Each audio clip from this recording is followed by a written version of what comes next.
Good morning. Thanks everyone for joining us. We are lucky to have Dr. Al Condeluci joining us today. He is leading our webinar series on social capital, and today, he has had a long, illustrious career as a leader in the disability field since the 1970s. He's been an instructor with the University of Pittsburgh, both with the School of Health and Rehab Sciences and the School of Social Work. He has authored 7 books focusing on culture, community, social capital, and macro change. And last but not least, Al is a family member to somebody that has a disability and has had great influence in his life. So thank you for joining us today, Al, and I'll hand it over to you. Great. Thank you, Sherry. Hi, everybody. Hope you're having you're viewing this video as a part of your work in supporting people to be active, full members of the community. And one of the challenges that we've had and that we still have in our field as we try to help people have more meaningful inclusionary experiences in the community is really measuring progress. And it's really important that anything that an organization does, we should have some methodology of capturing, our efforts. Are they doing what we intended for them to do? And so what we're going to go over today in this short video is a methodology of measuring activity in the community, engagement, and relationships. And so next slide, please. We'll get us started. We know that the people that we support at Community Living Kingston want to do things in the community. They members of the community, that people want to be able to go out and do things. But more importantly, people want and need to have relationships in order to sustain those kinds of things. Next slide, please. And in the end, people's relationships and their involvement in community is really the dare I say, the most important thing that unfolds in someone's life. Next slide, please. So this idea of relationships, sociologists focus in on that as social capital. And social capital really refers to the value we get from our relationships. And this tool that I want to introduce to you in this video is the best methodology that we could come up with to measure social capital. Next slide, please. Social capital, which is again another phrase to describe relationships, is really at the cornerstone of life success. And it's at the cornerstone of all the good things that happen in life. Next slide, please. And so this notion of relationships is what brings value to our lives. And that value unfolds through our connection with other people, the things we share and compare and offer and take. And that reciprocity becomes this sort of hidden gem of life. Next slide, please. Now, we know that social capital is at the core of health. It's the primary element to happiness. But further, people who have more relationships and have more meaningful relationships advance more, achieve more, and actually live longer. The data on this is absolutely convincing. Next slide, please. Now, this idea of measuring friendships and relationships is well, the whole concept of friendships goes back to the earliest, you know, elements of life. Here's a quote from Cicero in terms of how friendship makes prosperity more shining and lessens adversity by dividing it and sharing it. So it's been a core concept for humanity from the earliest times. Next slide, please. Now, this idea of developing social capital or building social capital is found in engagement. You can't build social capital unless you participate, unless you're a part of something. And so what we want to do with this instrument is we want to kind of measure where people are at in terms of their engagement in community. Next slide, please. And the notion of friendship is never ending. If you stop and you think about relationships in your life, friendships in your life, how they were developed, and how important they are in everything that you do, you become amazed. Yet it's one of those things, because it seems so simple, we don't really we don't really study it or examine it. Next slide, please.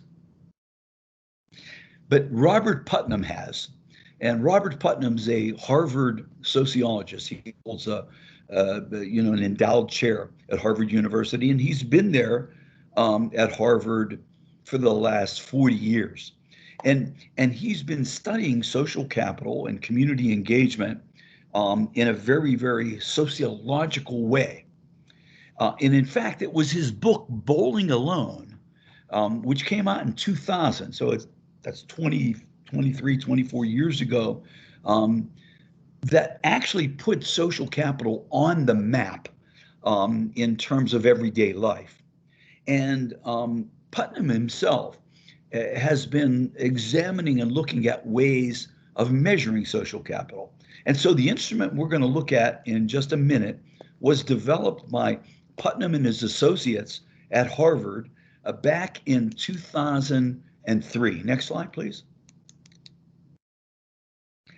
And here's the survey itself. And you should have a copy of this, or if you don't, you want to get a copy of it from your supervisor or from one of the agency administrators.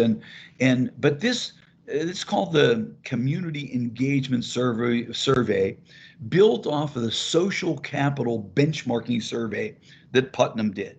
So all the items on this survey were the same items that Putnam created in looking to measure social capital and community engagement academically. The original survey is about 67 questions, right? What we've done is we've taken the survey and we've shortened it a bit, and we've made it a little bit more succinct for our purposes. Yet it's still the same questions that Putnam has examined in his Saguaro seminar series that they did in 2006 and published in 2010. And what Putnam did was examined 30,000 individuals, and using this survey, this same survey you have in front of you and that you see on the screen, and he's created a benchmark of what is typical in community engagement for everyday people, right? So what we want to do is we want to use this. We want to get our hands around how active are the men and women that we support, and where are they active, right? So here's the survey. Let's start right at the top. We'll go through this pretty quickly, just to kind of give you a sense of how to conduct this survey. It's done in an interview. and sitting with the person you're supporting. Sometimes there may be an informant there.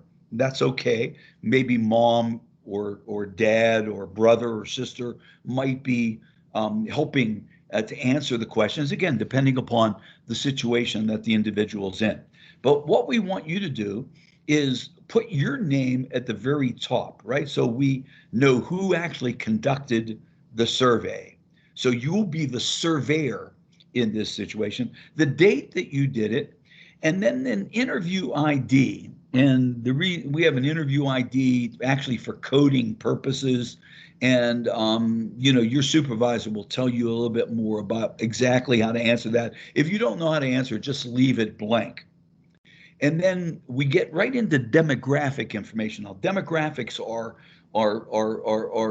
sort of the backdrop of somebody's life, who they are, how old they are, those kinds of things. So, question one is a name or an identification. In some experiences that I've been involved in, we've used, numbers so as to protect an individual's identity. It depends on the organization. Sometimes we can either use their name, other times we can use some kind of an identification,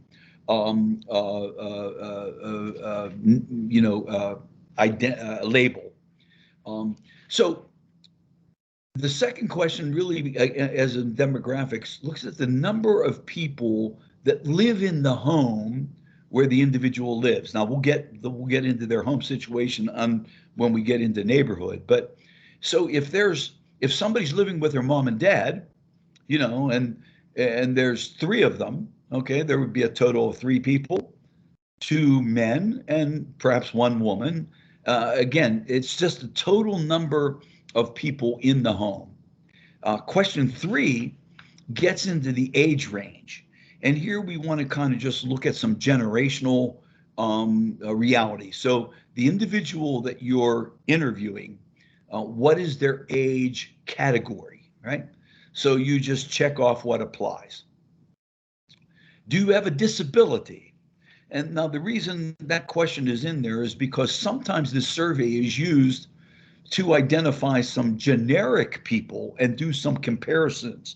I've used it with other organizations where there's been an opportunity to compare, a staff member or maybe a friend of the staff member who the survey was done on. So we want to just get a sense of, does the person have a disability and how would they describe that disability, right?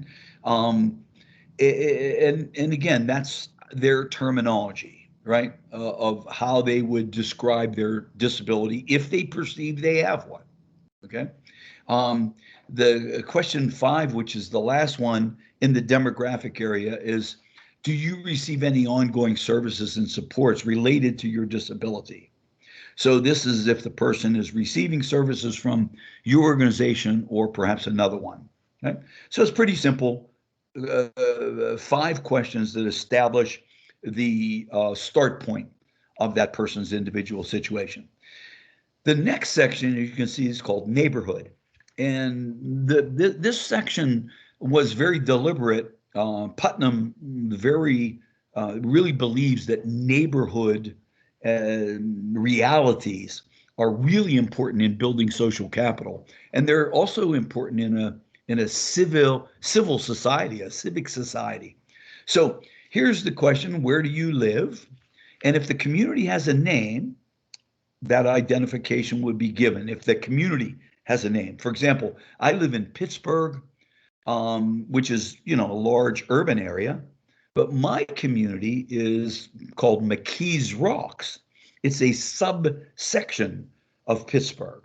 And many communities will have that. If somebody lives in the Kingston area, but they may be in a subsection, we get that identified in question 6. And then here it gets clarified. Is it urban, suburban, rural? And what's the postal code? And again, we want to kind of just get that for identification purposes when we start looking at mapping. Okay. So question 7, do you own this place, rent it? Is it subsidized? Do you live with your family, or is it an agency program? So they select one of those categories. Right? Question 8, how would you rate your neighborhood? Now this is the person measuring their assessment of the neighborhood. And you're just gathering data here. You're not coaching them in terms of how to answer this. And it's really interesting in the in where we've utilized this before, and we have utilized this pretty actively since 2016. Um, how people with disabilities answer this question compared to folks without disabilities in the same general community is very different. So how would the person rate the neighborhood? You see the categories there in a Likert fashion. Question 9, how long have you lived in this area? Okay. And you can see the dimensions here: a month to 6 months, 6 months to a year, 2 years to 5, 6 to 10 years plus. And that's really important because, according to Putnam, the longer that you're in a community, the more you should have some connectedness in that community. Okay. Question 10, how many neighbors' names do you know? This is very deliberate in terms of, do you know that that's Mrs. Jones who lives across the street, right? That notion of how many names do people know, right? Now, again, whatever the person says, I don't know, I really don't know anybody's name. Okay, that's fine. We're not casting any judgment here. We don't want person to feel bad. We want them to answer the questions as as honestly as they can, right?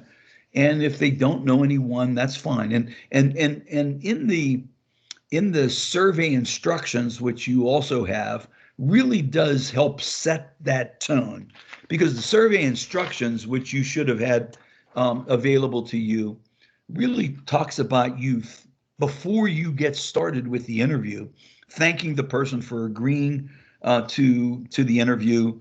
Let them know that we're looking to measure, impact in terms of things that we're doing.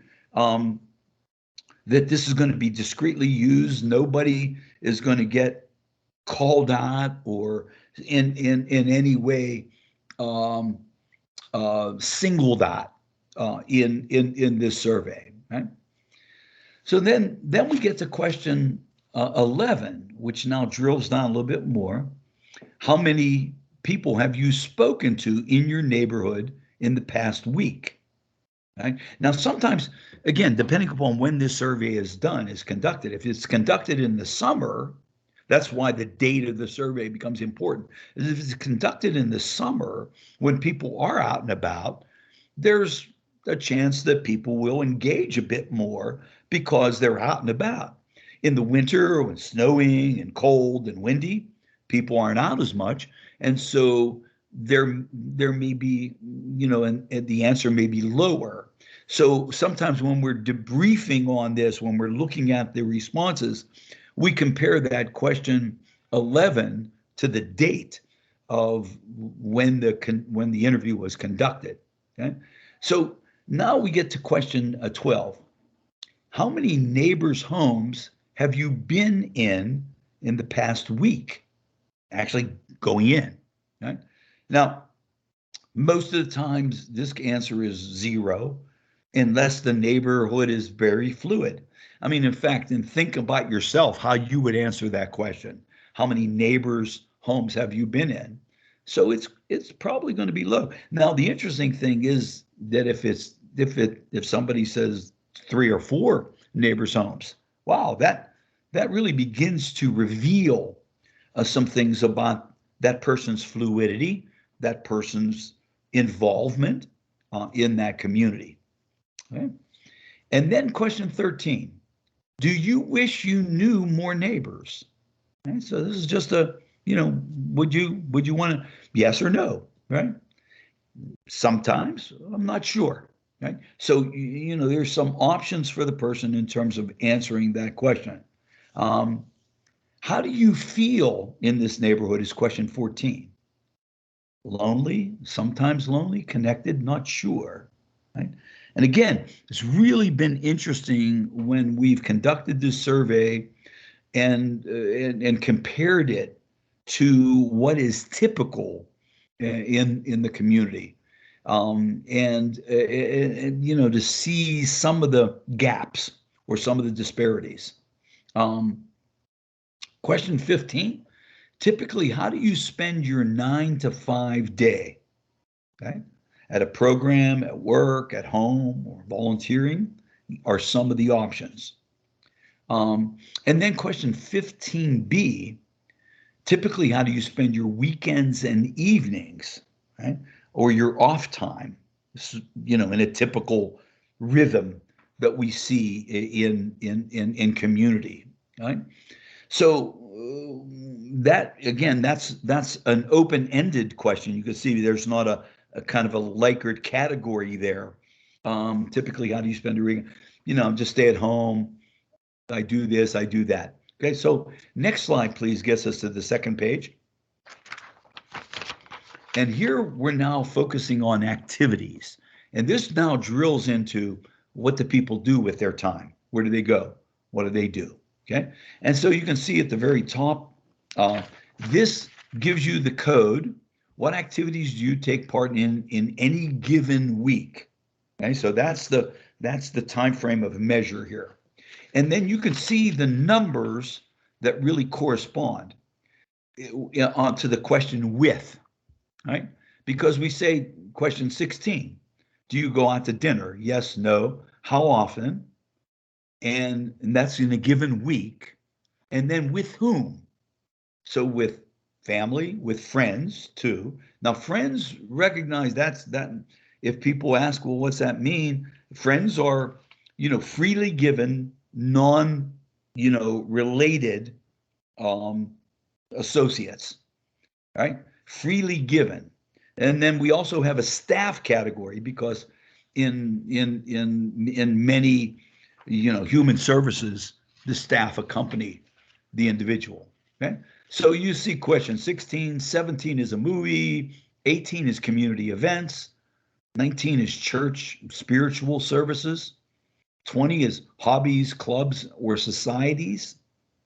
And then question 21 is, would you consider yourself a member of these clubs? Right? That's so if somebody answers yes to 20, then, you know, say they're in a book reading club or a gardening club. Would you consider yourself a member of this club?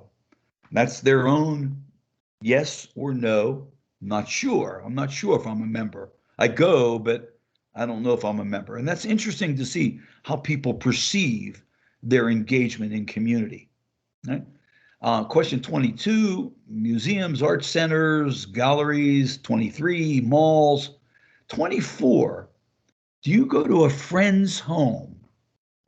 Person that you are have a friendship with. And then you can see, how do you get there? Right? Take the bus, the agency van, takes me there, however people answer that. 25, do you ever have friends to your home?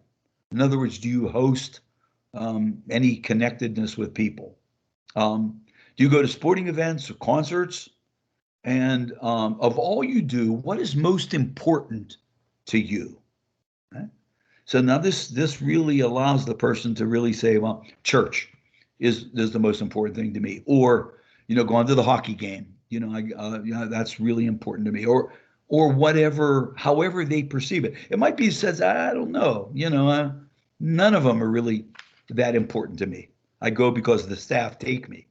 You know, so that notion of how somebody feels about this then gets us to the last section, which is under personal supports.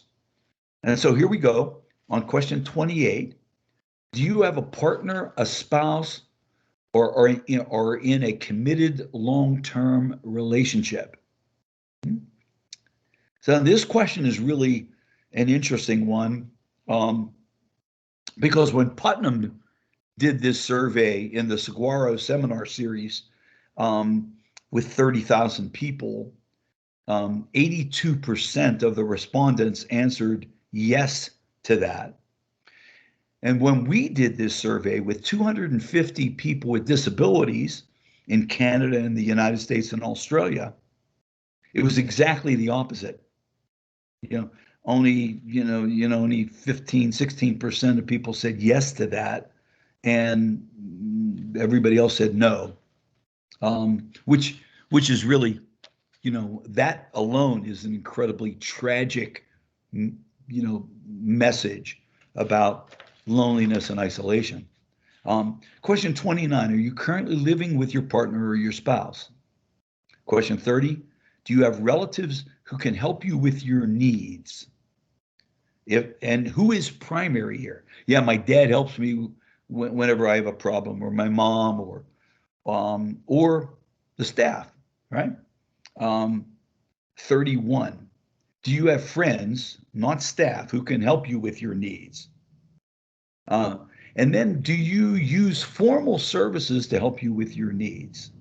An agency, my caseworker, my DSP. Are these supports sufficient? Is question 33. Are they sufficient? And then why? Yes, no, they're not sufficient. Why? Because I'd like to go out more, and there's nobody to help me go out, or whatever, however they might answer that. Right? 34, do you feel loved? It's a pretty powerful question, that gets to someone's personal sort of sense. Now, again, we don't ask, well, who's that person that makes you feel loved? We don't, want to pry or whatnot. We just want to get a sense of how's that person feeling. And then 35, to use the internet to stay connected, because now with virtual stuff and various social platforms, Facebook and others, they provide social space for engagement. 36, to use the internet to make new friends. 37, are you on Facebook or any other social media sites? Yes or no? Okay, and then that's it. You're done. And typically, when we've done this survey, it takes about 25, 30 minutes, again, depending upon the fluidity of expression for the person, their ability to communicate effectively, and that, or if there's an informant or a coach really helping them answer the questions or helping them understand the questions. And again, we want to try to make sure that this is as we don't want to simplify it. We want to make it nice and concrete so that the person understands it, especially if they have an intellectual disability. They understand any abstract piece of the question. Once you finish the survey, we get that survey back to your supervisor, and we're going to get that into our data pool, right? So we want to benchmark where are people right now that we have an opportunity to talk with. Where are they in terms of activities? Now, again, this is not a perfect document. No, there is no perfect document that tries to measure social, engagement. It's a fluid thing. It's dependent upon how the person answers your questions, and how in some cases what happens in interview parlance is the respondent wants to make the interviewer feel good, especially if this is a staff member for the individual, and that person feels somehow beholden to the staff member, or they want the staff member to like them, or they want the staff member to to think well of them, right? And so some of those questions, again, you don't have to say What? You never go there. What are you saying you go to the movies? You never go to the movies. We don't want to challenge a person in terms of how they respond. We just want to try to find out what their response is. Now, on the survey instructions, which you also will have available to you, it goes into a little bit more coaching for you. But once we get these, we create a baseline. And then as we look at how we support people, our deliberate efforts at supporting people, how what changes over time in the way we support people. Because in the end, we want people to be engaged. We don't want them necessarily to be dependent upon an agency forever, right? That's that's not the way life goes. And so the effort of really trying to kind of capture some of this is really what we're into. And so next slide, please. So we adjusted this survey. We tried to take on some of the confusing questions that, when Putnam pulled this survey together, he didn't intend this, for folks with intellectual disabilities. In fact, if somebody had a disability or they were over a certain age, Putnam, they took them out of the sample because they wanted to get a typical norm in community. And the recognition that people with disabilities aren't typically in the norm in community. So Putnam just did not put them into the data pool. Next slide, please. So friendship is like jazz. It's tough to define, but you know it when you have it, right? And this survey tries to get our hands around it. Next slide, please. So what does all this mean? As we expect, we want to see how connected or disconnected people are with disabilities from community. We want to then be able to help us better understand social capital and start shifting some of our services and approach. Next slide, please. What's needed now is more research and more community building kinds of skills, which is what we're doing in some of the trainings and some of the educational things that are happening at our agency. Next slide. Galen said the greatest discovery in the 21st century is the rediscovery of community. And that's what we want to be right in front of that as we discover how involved are people we support in community. Next slide, please. So this is just a little story to end this notion about engagement and involvement, and it comes right from right from Winnie the Pooh kind of storyline, and in this story, it occurred the Pooh and Piglet that they hadn't heard from Eeyore in several days, and so they put on their hats and their coats and they trotted across 100-acre woods to Eeyore's house, and inside the house was Eeyore. And Pooh said, "Hello, Eeyore," and "Hello, Pooh." "Hello, Piglet," said Eeyore in a glum-sounding voice. "We just thought we'd check in on you," said Piglet, "because we haven't heard from you." Eeyore was silent for a moment. "Am I okay?" he asked eventually. Next slide, please. "Well, I don't know. To be honest, are any of us really okay?" That's what I asked myself. All I can tell you, Pooh and Piglet, is that right now I feel rather sad and alone and not much fun to be around, which is why I haven't bothered you, because you wouldn't want to waste your time hanging out with somebody who's sad and alone and not much fun to be around, would you? Pooh looked at Piglet. Piglet looked back at Pooh. They both sat down on either side of Eeyore in his stick house. Eeyore looked at them in surprise. Said, "What are you doing?" Next slide, please. "We're sitting here with you," said Pooh. because we're your friends. And true friends don't care if someone's feeling sad or alone or not much fun to be around. True friends are there for you anyway. And so here we are. Oh, said Eeyore. And the three of them sat there in silence while Pooh and Piglet said nothing at all. Somehow, almost imperceptibly, Eeyore started to feel a tiny bit better because Pooh and Piglet were there. No more, no less. So the notion of friendships, the notion of relationships is at the core of a good life. And that's really our focus in trying to measure this. So last slide, please.